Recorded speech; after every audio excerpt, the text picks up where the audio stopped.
Some crimes are buried. Others are washed away. But this one, the river remembered. Frederick defied the water spirit for a money ritual, and the river chose to revenge. The earth may forget, but water remembers. What if a river refused to forget a crime committed in silence, behind a closed door, and at an ungodly hour of the night? What if the water itself watched, waited, and planned revenge? Tonight's story is not just about a girl. It is about what happens when evil thinks it has escaped justice.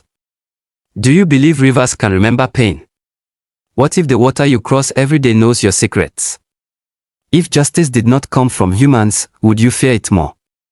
Before the bridge was built, before the city learned how to pretend it was civilized, the river was already there. Elders say the river listens even when no one is speaking. And remember things said, even when the soil fails to recall.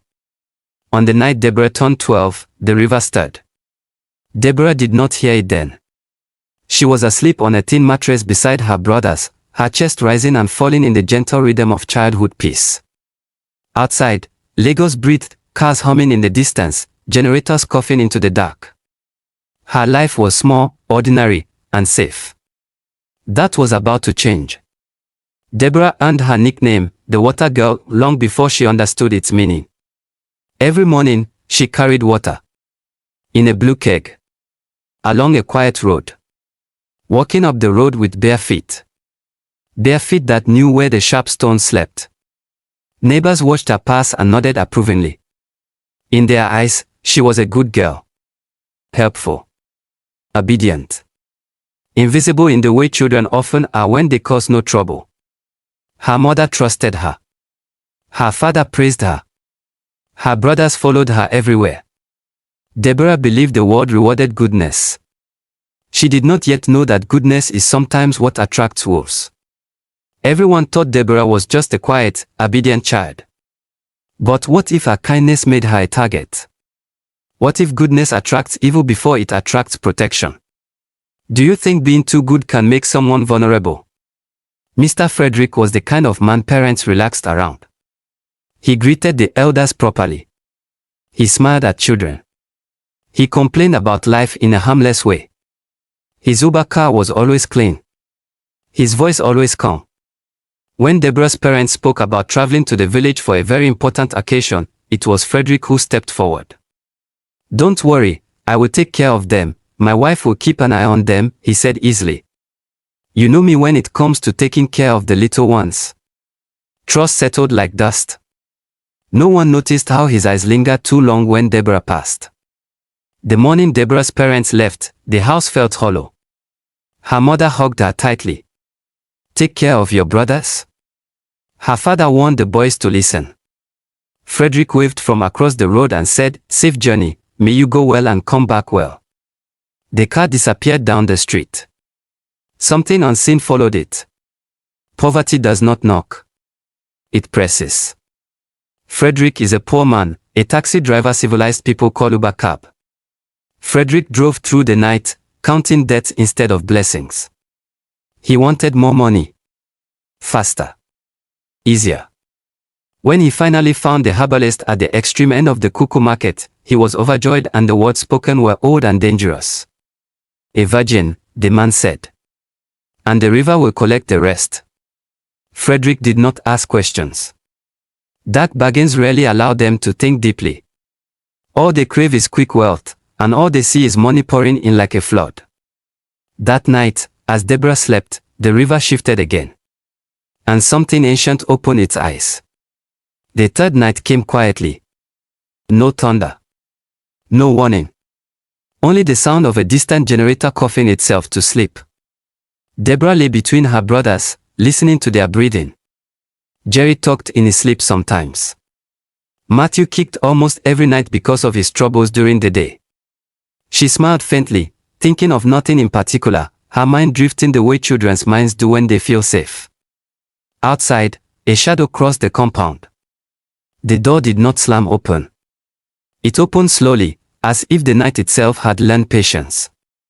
Deborah woke to a smell she did not recognize, petrol and something cold. Her body reacted before her mind could. She tried to sit up, but fear pressed her down, flat. A hand covered her mouth. Another pinned her shoulder. Then, she felt the weight of a man on her as he was trying to find his way through, between her legs. She never saw his face. Only the mask. The heavy breathing. Then, the silence. The room was empty again. Deborah stared at the ceiling, unable to cry. The ceiling fan spun lazily, indifferent. Somewhere in the distance, a dog barked once, then stopped.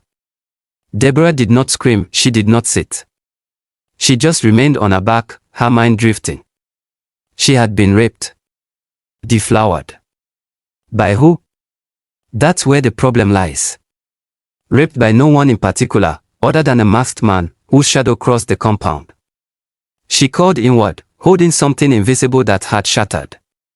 Children often believe that if they stay quiet, bad things will go away. She did not yet know that silence can echo louder than screams. From this moment, the story is no longer about survival. It becomes a story about consequences. Because the river saw everything. If you were Deborah, would you speak or stay silent? Does silence protect victims or protect monsters? The earth may forget, but water remembers. Morning came, careless and bright. Sunlight crept into the room as if nothing had happened. Jerry complained about hunger. Matthew searched for his slippers. Life continued with cruel memories. Deborah took her bath. She scrubbed herself until her skin burned.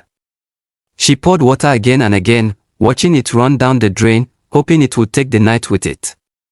It did not. She dressed up slowly. Her hands trembled. When Frederick knocked later that morning, her heart froze. "Just checking on you," he said cheerfully. Deborah hid behind the doorframe. She recognized the voice. And the body scent. Her mouth opened, but no words came out.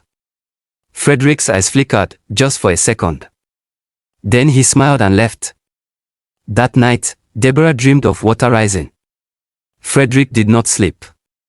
The white handkerchief lay folded beside him, clean on the surface, stained inside, with the blood of a virgin. Stained where only the earth could see. Before dawn, he drove back to the herbalist. The old man took the cloth without touching Frederick's hand. 7 days, he repeated. The girl will fade. She will die, Frederick nodded. But something gnawed at him. Deborah grew quiet. She ate little. She spoke less. Her mother was not there to notice. Her father was not there to ask questions. But something strange happened. She did not weaken.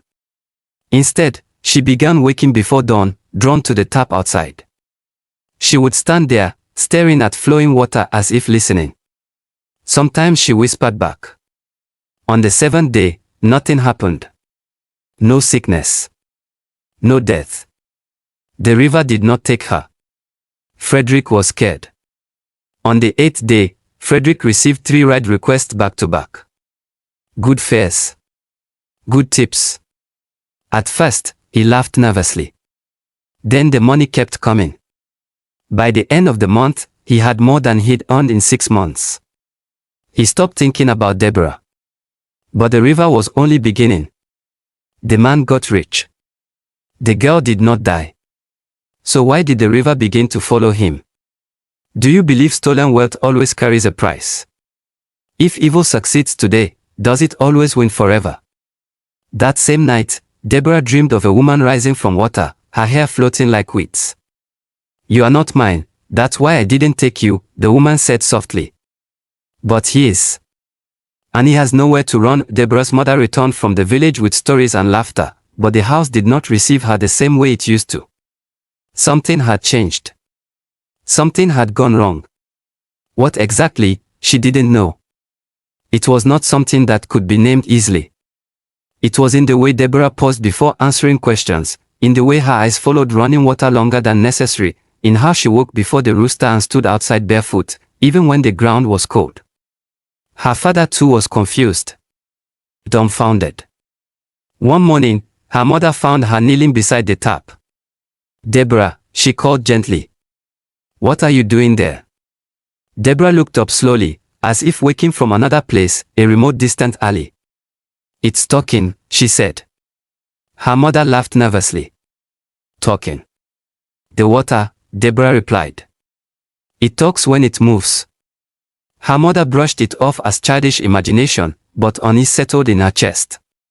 Mothers feel things long before proof arrives. That night, Deborah dreamed again. She stood at the edge of a river wider than any she had seen before.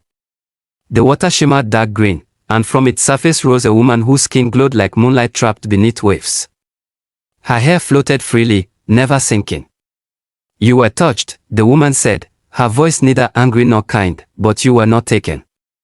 Deborah wanted to ask questions, but her mouth could not move. "The debt is not yours," the woman continued. "The river does not eat children. The river does not swallow innocent souls." Deborah woke up shaking. Frederick's life became unrecognizable. Money came as if summoned. His car never stayed idle. Strangers tipped him generously for no reason. He moved his family into a better apartment. He upgraded his wardrobe. His voice grew louder. His laughter grew careless.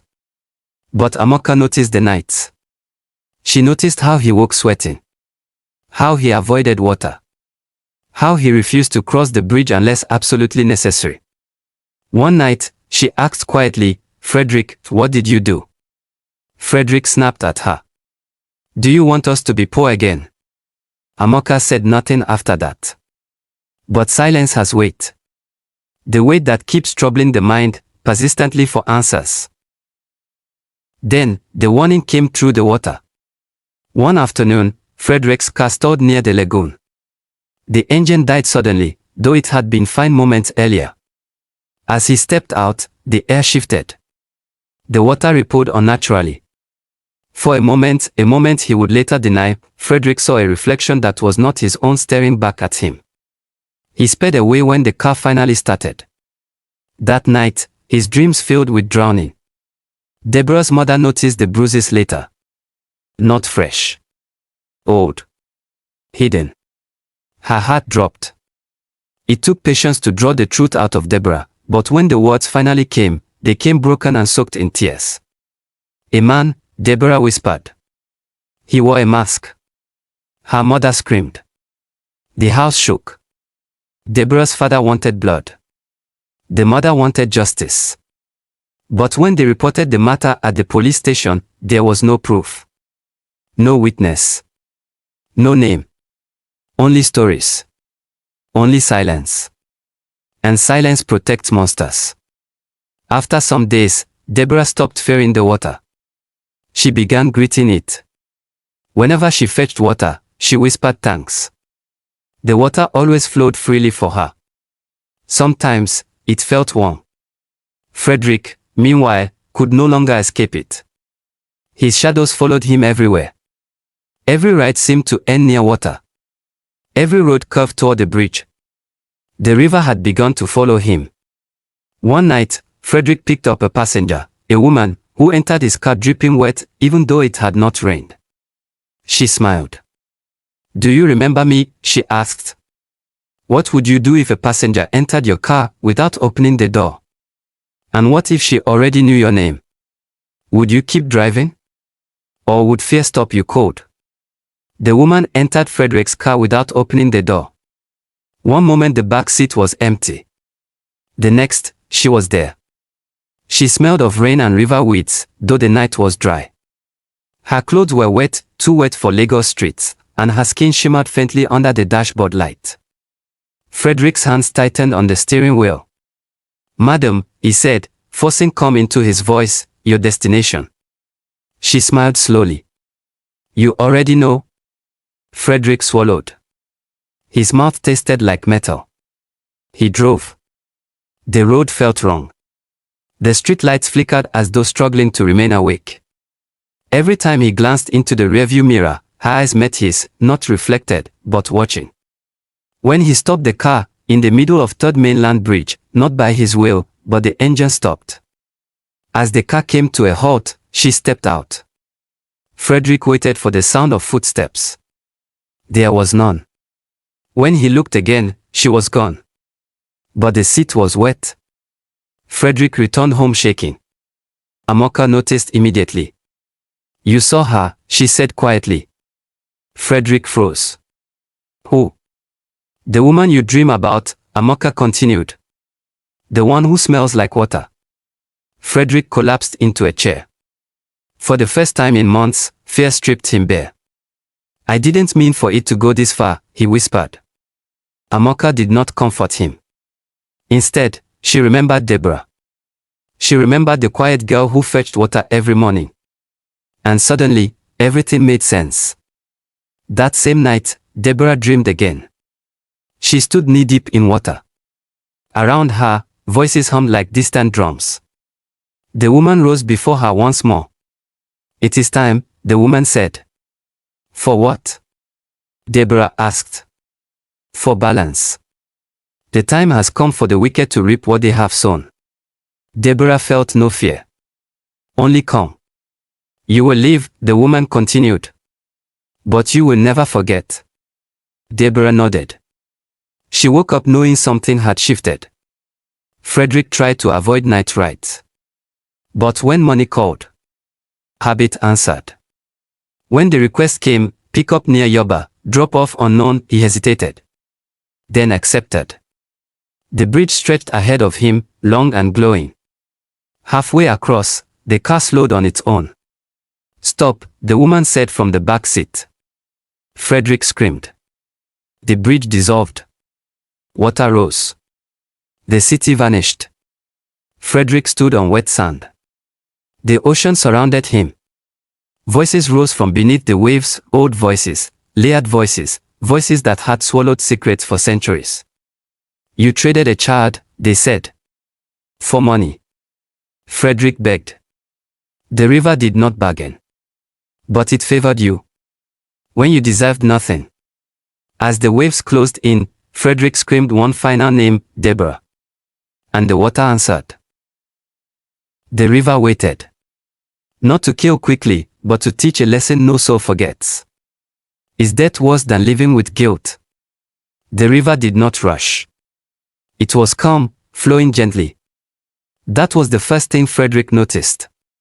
It did not drag him under like an animal. It did not tear him apart. Instead, it waited, circling him slowly, deliberately, as if studying the weight of his soul. Frederick stood on wet sand that felt like breathing flesh. Each time he tried to run, the ground pulled at his feet, sucking him back into place. The ocean stretched endlessly in all directions, dark and calm, reflecting a sky without stars. "You called her name," the voices said from beneath the surface. "Why?" Frederick fell to his knees. "I didn't know," he sobbed. "I didn't know it would follow me." The water rippled, unimpressed. "You knew enough," the river replied. "Enough to choose the right way." Images rose from the water like broken mirrors, Deborah carrying water, Deborah asleep, Deborah silent and shaking, Deborah standing by the tap at dawn, whispering to flowing water because it was the only thing that listened. Frederick screamed and tried to cover his eyes, but the visions pressed closer. "You took what was not yours," the voices continued. "And you thought wealth would bury the memory." The waves touched his chest. His breath began to break. "We do not kill children," the river said. "But men who trade them unjustly." The water closed its hand. They found Frederick 3 days later.